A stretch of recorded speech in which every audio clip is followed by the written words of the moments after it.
ये देखिए फिगर 2.4 पर एप्पल, पहले ये टेबल समझ लो कि पी कॉम्बिनेशन पे एक एप्पल ख़रीदता है तो साथ में 15 बनाना ख़रीदता है। अगर वो एप्पल की संख्या को बढ़ाता है तो पैसे तो उसके पास लिमिटेड हैं, तो ऑब्वियस सी बात है वो बनाना कम खरीद पाएगा, 10 ही बनाना ले पाएगा। अगर और एप्पल बढ़ा रहा है तो फिर और बनाना कम हो जाएंगे। जैसे जैसे उसने एप्पल की संख्या बढ़ाई, बनाना की संख्या कम हो गई। ये उसके सारे कॉम्बिनेशन है। और वो यहाँ पर क्या बता रहा है, सेम सेटिस्फेक्शन उसको मिल रहा है। अगर वो 5 एप्पल और 1 बनाना खाता है तो उतना ही सेटिस्फेक्शन मिल रहा है जितना कि 3 एप्पल और 6 बनाना से, या 1 एप्पल और 15 बनाना से। यानी इनमें से वो कोई सा भी कॉम्बिनेशन ले सकता है, सबसे उसको सेम सेटिस्फेक्शन मिल रहा है। इसलिए ये उसका इंडिफरेंस स्केड्यूल है। इसको जब हम डायग्राम पे बनाते हैं तो डायग्राम पे ये हमारा हॉरिजॉन्टल ओ एक्स एक्सिस कहलाता है, ये वर्टिकल ओ वाई एक्सिस कहलाता है। हॉरिजॉन्टल पे हमने जिस चीज़ की संख्या बढ़ रही है उसको शो करते हैं। एप्पल बढ़ रहा है 1 2 3 4 5, तो एप्पल सेम डिस्टेंस पर, जैसे 1 सेंटीमीटर की डिस्टेंस ली है तो 1 2 3 4 5 6 जितने भी नंबर डालना है डाल लिए, हमें यूज़ सिर्फ 5 तक होगा। और यहाँ पर अगर आपने 1 सेंटीमीटर का डिस्टेंस लिया है तो इस जगह पे 1 सेंटीमीटर का ही डिस्टेंस अपन लेंगे। तो हमेशा छोटे से बड़े की तरफ जाना, ऊपर 3 6 9 12 15। ऐसा मत रखना कि 1 3 6 10 15, ऐसे नहीं। जैसे हमारा यहाँ पर मैक्सिमम कितना है 15, यहाँ पर मैक्सिमम कितना है 5, तो 15 से 5 को डिवाइड करेंगे तो कितना आएगा 3। तो यहाँ पर दूरी कितनी कितनी रख लो, 3 3। आया समझ में? मैक्सिमम कितना है 15, यहाँ मैक्सिमम कितना है 5, तो 15 को 5 से डिवाइड किया तो 3 आया, 5 3 ज़ा 15। तो 3 3 का डिस्टेंस रख लो। तो 1 सेंटीमीटर इधर रखना क्योंकि यहाँ भी 1 सेंटीमीटर रखा। तो 3 6 9 12 15 ये हमने नंबर्स डाल दिए। अब जब एक एप्पल लेता है तो बनाना कितना लेता है 15, यहाँ पॉइंट लगा लिया और एक लंबा डंडा बना लिया। दूसरा, जब वो 10 एप्पल 10 बनाना लेता है तो 10 कहाँ आएगा, 12 से नीचे। 10 बनाना लेता है तो एप्पल कितने ले रहा है 2।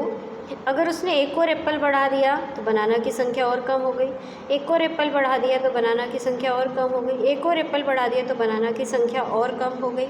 तो ये सारे कॉम्बिनेशन को पॉइंट डाल के नंबर दे दिया P Q R S T। ये सारे कॉम्बिनेशंस हैं। हर कॉम्बिनेशन पे कंज्यूमर इंडिफरेंट है। इनमें से T S R Q P कोई सा भी वो कॉम्बिनेशन सिलेक्ट कर सकता है। ये कहलाता है IC1, मतलब इंडिफरेंस कर्व 1। इस तरीके से इंडिफरेंस कर्व का डायग्राम बनता है। अब इसके बाद अगला पॉइंट है मोनोटोनिक प्रेफरेंस।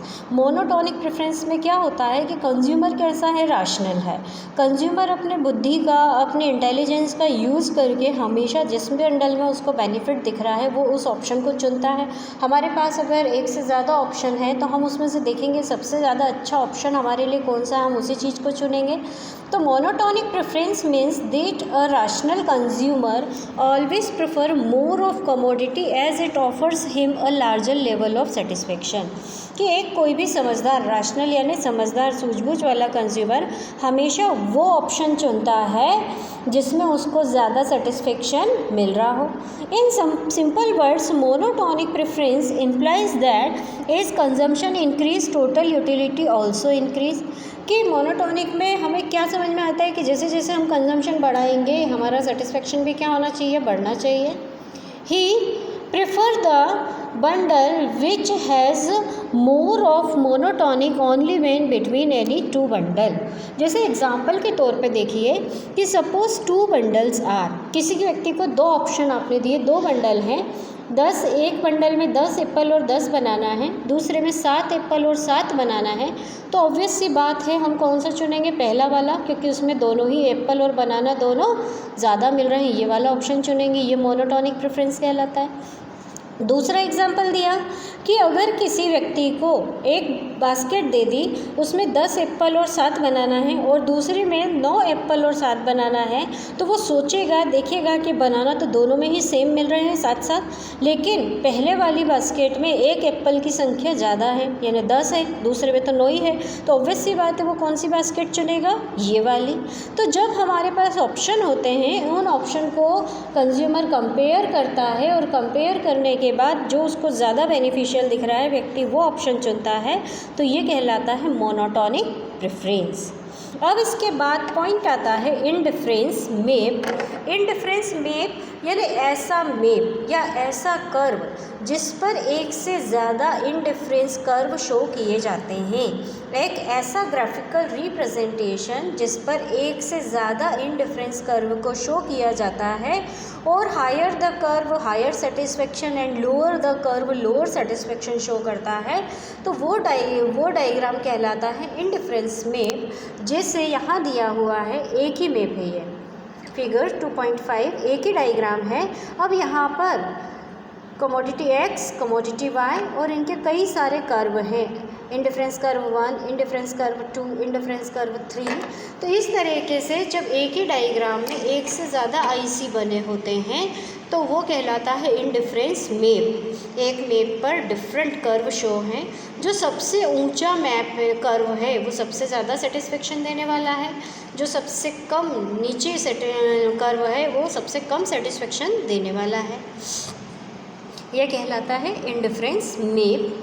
अब इसके बाद है marginal rate of substitution MRS, कि when MRS refers to the rate at which the commodities can be substituted with each other, कि जिसमें कमोडिटीज़ को एक दूसरे से सब्सटीट्यूट किया जा सकता है कि अगर हम एक चीज़ नहीं खरीद रहे हैं तो उसके बदले में दूसरी खरीद लेंगे, so that total satisfaction of consumer remain the same.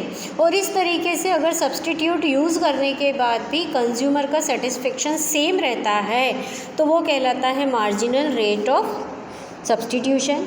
जैसे in the example of apple and banana, MRS of A and B will be number of unit of B that the consumer is willing to sacrifice for an additional unit of A so as to maintain the same level of satisfaction। यानी Apple की संख्या बढ़ाने के लिए consumer बनाना को जितना भी sacrifice, बनाना की जितनी भी संख्या सेक्रीफाइस करने को तैयार है। क्यों? क्योंकि उसको उससे भी सेटिस्फेक्शन इक्वल मिलेगा। बनाना कम कर देने पर, एप्पल बढ़ा देने पर सेटिस्फेक्शन इक्वल मिलेगा, तो वो कहलाता है marginal rate of substitution. MRS का फॉर्मूला होता है जितना हम सेक्रीफाइस करना चाहते हैं और जितना हम एक्स्ट्रा पाना चाहते हैं, यानी willing to sacrifice upon willing to gain, ये इसका फॉर्मूला है। इसको टेबल में समझो, जैसे कॉम्बिनेशंस दिए हुए हैं PQRST, एप्पल्स 1 2 3 4 5, एप्पल्स बढ़ते जा रहे हैं, एप्पल को बढ़ाने के लिए बनाना कम करते जा रहे हो 15 10 6 3 1। अब यहाँ पर MRS पहली जगह तो कोई सेक्रीफाइस नहीं हुआ पहले कॉम्बिनेशन में, इसलिए डैश आ जाता है। दूसरे कॉम्बिनेशन में बनाना का सेक्रीफाइस 15 से 10 यानी 5B इस टू गेन कितना हुआ, एप्पल 1 से 2 हो गया, एप्पल 1 गेन हो गया। तो एक एप्पल बनाने के लिए 5 बनाना सेक्रीफाइस करना पड़ रहे हैं, ये मार्जिनल रेट ऑफ सब्सटीट्यूशन है। दूसरा, फिर एक एप्पल बढ़ाने के लिए 2 से 3 हो गए, एक एप्पल बढ़ाने के लिए बनाना 10 से 6 यानी 4 सेक्रीफाइस करना पड़ रहा है। तो 4 बनाना सेक्रीफाइस करने पर एक एप्पल बढ़ता है यानी 4B/1A। अब यहाँ पर एक एप्पल फिर से बढ़ा, 3 से 4 हुआ। अब यहाँ पर बनाना 6 से 3 यानी 3 सेक्रीफाइस किए, तो 3 बनाना /1 एप्पल, देन 2 बनाना /1 एप्पल। यानी जैसे भी एप्पल को बढ़ाते जाने के लिए बनाना सेक्रीफाइस होता जा रहा है, कितना सेक्रीफाइस बदले में कितना गेन, ये रेट कहलाती है मार्जिनल रेट ऑफ सब्सटीट्यूशन।